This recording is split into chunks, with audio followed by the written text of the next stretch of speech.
नमस्कार दोस्तों, आप लोगों का फिर से एक बार बहुत बहुत स्वागत है देश के सबसे नंबर वन न्यूज़ चैनल में। जी हाँ दोस्तों, इस वक्त की देश दुनिया की सबसे बड़ी खबरें निकल कर आ गई हैं जो कि आप लोगों के लिए जान देना बहुत ज़्यादा ज़रूरी है। एक एक कर सारी बड़ी और अहम खबरें जानेंगे आज देश दुनिया में क्या हो रहा है। सबसे पहली जो बड़ी खबर निकल कर आ रही है वो साबित पात्रा को लेकर आ रही। जी हाँ, बता दें, साबित पात्रा ने फिर से एक बार शुरू किया हिंदू मुसलमान का खेल। ट्विटर पर कर रहा है झूठी बातें और झूठे ट्रेंड चला रहा है। इसके बारे में विस्तार से बताएंगे। दूसरी जो बिग ब्रेकिंग निकल कर आ रही है, आप लोगों को बता दें, आज 15 मई की तारीख से यानी कि कल से ट्रेनें चलाई गई हैं, लेकिन इन ट्रेनों के साथ गाइडलाइन भी जारी की गई है। क्या है वो गाइडलाइन, इसके बारे में बड़ी बात बताएंगे। तीसरी जो बिग ब्रेकिंग निकल कर आ रही है असदुद्दीन ओवैसी को लेकर आ रही है। आप लोगों को बता दें, असदुद्दीन ओवैसी ने एक बार फिर से साधा है सरकार पर निशाना। कहा गरीब मासूम लोगों का शोषण कर रही है सरकार। इसके बारे में विस्तार से बताएंगे।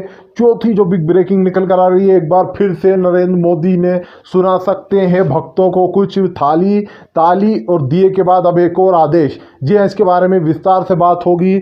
पांचवी जो बिग ब्रेकिंग निकल कर आ रही है, आप लोगों को बता दें, एक बार फिर से मजदूरों के चेहरे पर देखी गई है मायूसी। जी हाँ, ट्रेन के चलने के बाद भी मजदूरों के दिमाग में यही था कि अब कभी नहीं आएंगे। इसके बारे में भी विस्तार से बताएंगे। चौथी जो बिग ब्रेकिंग निकल कर आ रही है, एक बार फिर से भाजपा के नेता ने किया है यौन शोषण। जी हाँ, इसके बारे में भी आपको विस्तार से बताएंगे। और क्या कुछ हो रहा है देश दुनिया में, सारी बड़ी बड़ी खबरें जो कि सब निकल कर आ रही हैं, इसके बारे में एक एक कर आराम से जानेंगे। दरअसल आप लोगों को बता दें, सबसे पहली जो बड़ी खबर आ रही है वो साबित पात्रा को लेकर आ रही। जी हाँ, एक बार फिर से साबित पात्रा पर लगे आरोप, जेल में डालने का हो रहा है प्लान। दरअसल आप लोगों को बता दें, जिस तरीके से साबित पात्रा जो है यहाँ पर भाजपाइयों के द्वारा हिंदू मुसलमान लगातार कर रहा है और झूठे झूठे ट्रेंड चला रहा है ट्विटर पर, उसको लेकर अब मांग बढ़ गई। जी हाँ, आप लोगों को बता दें, ट्विटर पर ट्रेंड कर रहा है कि साबित पात्रा को उठाकर जेल में डालो। जिस तरीके से साबित पात्रा ने हिंदू और मुसलमान भाइयों को बरगलाने की कोशिश की, अब इस पर सरकार का कड़ा नियम आ गया है। आप लोगों को बता दें, यहाँ पर जितने भी लोग हैं वो सब एक ही ट्रेंड चला रहे हैं ट्विटर पर कि साबित पात्रा को जेल में डालो, क्योंकि ये उन्हीं अंधभक्तों में से एक है जो कि मुसलमान और हिंदू करता है। जी हाँ, आज की दुनिया जहाँ पर इतनी आगे बढ़ चुकी है, बड़े बड़े देशों में कोई हिंदू मुसलमान नहीं होता, मगर हमारे देश को जानबूझ के ये लोग नीचे गिराने की कोशिश कर रहे हैं। ऐसे में साबित पात्रा को अब जेल डालने की जो मांग है वो बढ़ चुकी है। ऐसे में सुप्रीम कोर्ट को जल्दी ही कुछ निर्णय लेना होगा। खैर चलिए बढ़ते हैं एक और अगली बड़ी न्यूज़ की ओर। बता दें, अगली जो बिग ब्रेकिंग निकल कर आ रही है वो श्रमिक ट्रेनों को लेकर आ रही है। कल यानी कि कल की तारीख से ट्रेनें चलाई गई हैं, लेकिन जिस तरीके से ये ट्रेनें चलाई गई हैं, इसको लेकर सरकार ने कई गाइडलाइन जारी की हैं। आप लोगों को बता दें, ट्रेन तो चल गई है लेकिन मजदूरों के चेहरे पर अभी भी मायूसी देखने को मिल रही है, क्योंकि जिस तरीके से मजदूरों के साथ हुआ है दिल्ली और मुंबई में, उससे उनके चेहरे पर एक ही बात चल रही थी कि अब कभी नहीं आएंगे दिल्ली और मुंबई काम करने। जी हाँ, जिस तरीके से लॉकडाउन के बीच में मासूम मजदूर फंसे थे, जिस तरीके से यहाँ पर उन लोगों को परेशानियां भुगतना पड़ी, इसको देखते हुए सरकार ने गाइडलाइन जारी की कि ट्रेन की जो टिकट बुकिंग होगी उसके द्वारा ही जा सकेगा इंसान। इन 15 ट्रेनें लगभग चलाई गई हैं। इसके दौरान देख पाते हैं कि मोदी सरकार कहाँ तक इन मासूमों को घर भेजने में सक्सेसफुल होती है। खैर चलिए बढ़ते हैं एक और अगली बड़ी न्यूज़ की ओर। बता दें, अगली जो बिग ब्रेकिंग निकल कर आ रही है वो केजरीवाल सरकार को लेकर आ रही है। जी हाँ, अरविंद केजरीवाल सरकार ने लॉकडाउन को लेकर किया है बड़ा खुलासा। आप लोगों को दरअसल आप लोगों को बता दें, कोरोना वायरस के चलते यानी कि लॉकडाउन समेत तमाम मुद्दों की लेकर दिल्ली मुख्यमंत्री अरविंद केजरीवाल ने यहाँ पर प्रेस कॉन्फ्रेंस की। उन्होंने कहा कि लॉकडाउन 17 मई तक है। हालांकि प्रधानमंत्री जी ने इस पर चर्चा की थी, लेकिन प्रधानमंत्री जी ने पूछा कि कौन सा राज्य क्या चाहता है। प्रधानमंत्री ने कहा कि 15 तारीख तक अपने अपने सुझाव भेज दिए जाएं और उन सुझावों पर ही फिर केंद्र सरकार निर्णय लेगी। आप लोगों को बता दें, आज दिल्ली के लोगों का सुझाव मांगना चाहते हैं 17 मई के बाद क्या होना चाहिए क्या नहीं होना चाहिए, इसी को लेकर जो केजरीवाल ने चर्चा की। उसके बाद आप लोगों को बता दें, लॉकडाउन में ढिलाई दी जानी चाहिए, या फिर अगर दी जानी चाहिए तो कितनी और किस क्षेत्र में कितनी देनी चाहिए। आप लोगों को बता दें, लॉकडाउन है वो 15 तारीख के बाद ढील देने की 17 तारीख के बाद बात हो रही है, लेकिन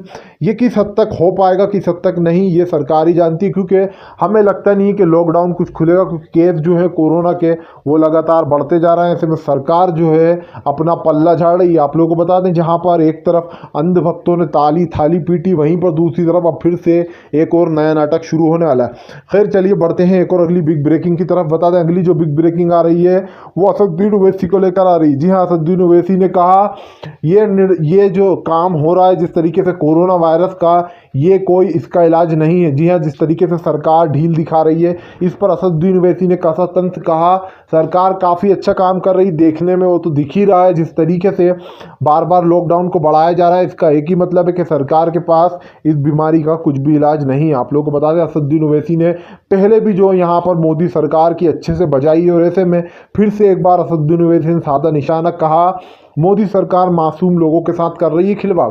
जिस तरीके से मजदूर इतने दिन परेशान हुए, और मजदूरों की बात ना भी की जाए तो जो आम आदमी है वो भी परेशान हो रहा है। इसमें ना ही उनके पास नौकरी है ना पैसे, क्योंकि अब पूरी तरीके से पैसे भी ख़त्म होने लगे। जिन जिन गरीब परिवारों ने जोड़ कर रखे थे वो पैसे भी लगभग अब उनके पास ख़त्म हो गए।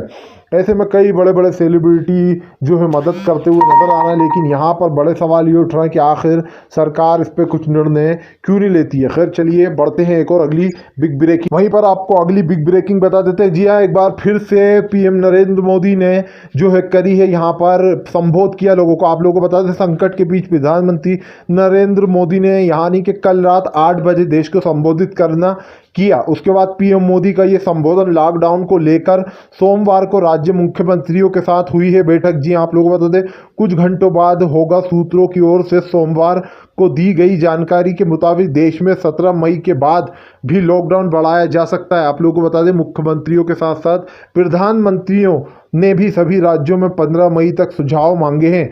इसके चलते यहाँ पर अब देखना ये होगा कि पीएम मोदी क्या नया टंटा लाने वाले हैं। जी हाँ, इससे पहले दिया थाली पिटवाई एक बार, फिर दिए जलवाए। अब देखते हैं क्या नाटक होने वाला है, क्योंकि जिस तरीके से अंधभक्त ये सब चीज़ें करते हुए दिखाई देते हैं इससे कोरोना वायरस नहीं फैलता। क्योंकि जब पीएम मोदी कहते हैं कि थाली बजाओ तो जो झोपड़पट्टी जो इधर उधर वाले जो लोग होते हैं अंधभक्त वो झुंडों में निकल जाते हैं और बिल्कुल पार्टी की तरह थाली ठोकते हैं, दिए जलाते हैं। पिछली बार तो ऐसा हुआ कि दिए जलाने के चक्कर में कुछ लोगों ने अपने घर भी फूंक डाले।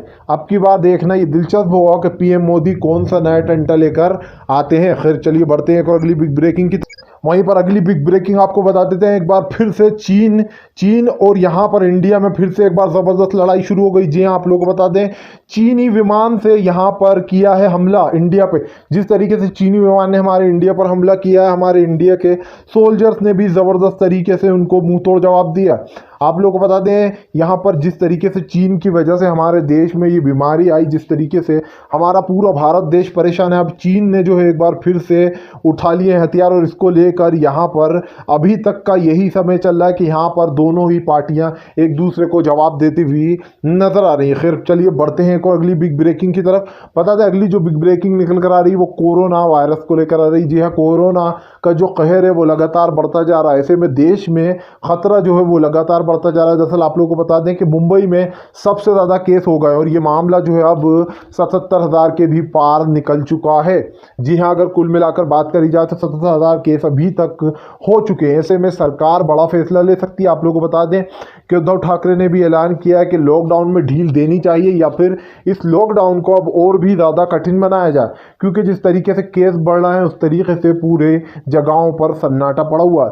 आप लोगों को बता दें यहाँ पर जिस तरीके से यहाँ पर कोरोना के केस बढ़ते जाना उसको लेकर सरकार ने नया रवैया अपनाया। जी हाँ, जिन जिन इलाकों में कम केसेस है वहाँ पर दी जाएगी छूट, और जहाँ पर ज़्यादा केस आ रहा है वहाँ पर और भी सख्ती बरतने के अब आदेश दे दिए गए हैं मुंबई में, क्योंकि यहाँ पर मुंबई में सबसे ज़्यादा केस बढ़ रहे हैं और मुंबई में ही सबसे ज़्यादा जनता है। खैर चलिए बढ़ते हैं एक और अगली बड़ी न्यूज़। वहीं पर अगली बिग ब्रेकिंग बता देते हैं। अगली जो बड़ी खबर निकल कर आ रही वो भी साबित पात्रा को लेकर आ रही। जी हाँ, साबित पात्रा ने जिस तरीके से नेहरू जी पर गंदा संदा ट्वीट्स किया था उसको लेकर अब मांग बढ़ चुकी है। दरअसल हम आप लोगों को बता दें भाजपाई लोग इतने ज़्यादा नीचे गिर चुके हैं कि अब वो लोग हमारे जो पूर्वज रहे हैं, जो हमारे बहुत जिनको हम मानते हैं, चाहे बाबा साहब अम्बेडकर हों या साहब नेहरू साहब हों या फिर गांधी जी हों, जिनके हम नक्शे कदमों पर चलते हैं, ये इतने गिरे हुए लोग हैं कि अब लोग उनको भी नेतागिरी में शामिल कर रहे हैं। आप लोगों को बताया जिस तरीके से साबित पात्रा ने नेहरू जी को लेकर इतना गंदा भद्दा ट्वीट किया था उसको लेकर अब मांग बढ़ रही है कि यहाँ पर साबित पात्रा को पूरी तरीके से जेल में डाला जाए। लेकिन वहीं पर बात उठती है सुप्रीम कोर्ट की। जब भी अब सुप्रीम कोर्ट का नाम आता है तो जो ज़्यादातर लोग हैं उनका विश्वास अब सुप्रीम कोर्ट पे से उठ चुका है। वो क्यों उठ चुका है, इसका सबसे बड़ा विषय मैं आपको देता हूँ एग्जाम्पल कि जब भी कुछ ऐसी बात होती है जो कि बीजेपी के साइड से आती है तो वो पक्ष उधर ही जाता है। जी हाँ, इससे पहले कई बार ऐसे केस दर्ज हुए हैं, चाहे वो मैं बोलूं अर्नब गोस्वामी का केस हो या फिर और भी बड़े बड़े मुद्दे जो कि पूरी गोदी मीडिया ने यहाँ पर हिंदू मुसलमान करा था, उसको लेकर जो सुप्रीम कोर्ट का रवैया होना चाहिए था वो रवैया सुप्रीम कोर्ट ने नहीं अपनाया।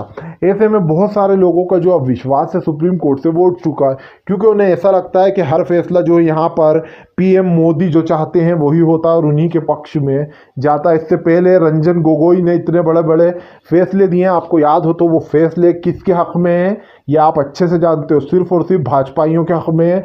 और अगर अभी यही काम मैं लिख के देता हूं, अगर यही काम किसी कांग्रेस वाले ने करा होता या फिर कांग्रेस वाले ने कुछ अपशब्द बोले होते वो गोदी मीडिया से, तो अभी के अभी उठाकर उनको अंदर पटक दिया जाता। ऐसे में सुप्रीम कोर्ट पर भी काफ़ी सवाल खड़े हो रहा है कि आखिर सुप्रीम कोर्ट ऐसे लोगों को कड़ी से कड़ी सज़ा क्यों नहीं दे रहा है जो ये हिंदू मुसलमान करने में लगे हुए हैं। इसमें जो है यहाँ पर एक बार फिर से सवाल उठने शुरू हो गए हैं। खैर चलिए बढ़ते हैं एक और अगली बिग ब्रेकिंग की तरफ। वहीं पर अगली जो बड़ी खबर निकल कर आ रही है आप लोगों को बता दें, गुजरात के मुख्यमंत्री को बड़ा झटका। जी हाँ, हाई कोर्ट ने दिया निर्वाचन आदेश रद्द करने का। दरअसल आप लोगों को बता दें यहाँ पर जो गुजरात के जो मुख्यमंत्री हैं, हम आप लोगों को बता दें कि यहाँ पर भारत निर्वाचन आयोग इलेक्शन कमीशन उन पर जो है यहाँ पर 2017 से हेर फेर का उनके ऊपर यहाँ पर आरोप था, जिस तरीके से उन्होंने हेर फेर किया था और ये भाजपा को बहुत बड़ा झटका लगा है गुजरात से। आप लोगों को बता दें झटके को भाजपा जो सहन नहीं कर, यानी कि राज्य के भाजपा मुख्यमंत्री भूपेंद्र सिंह को जो है यहाँ पर कर दिया गया है रद्द।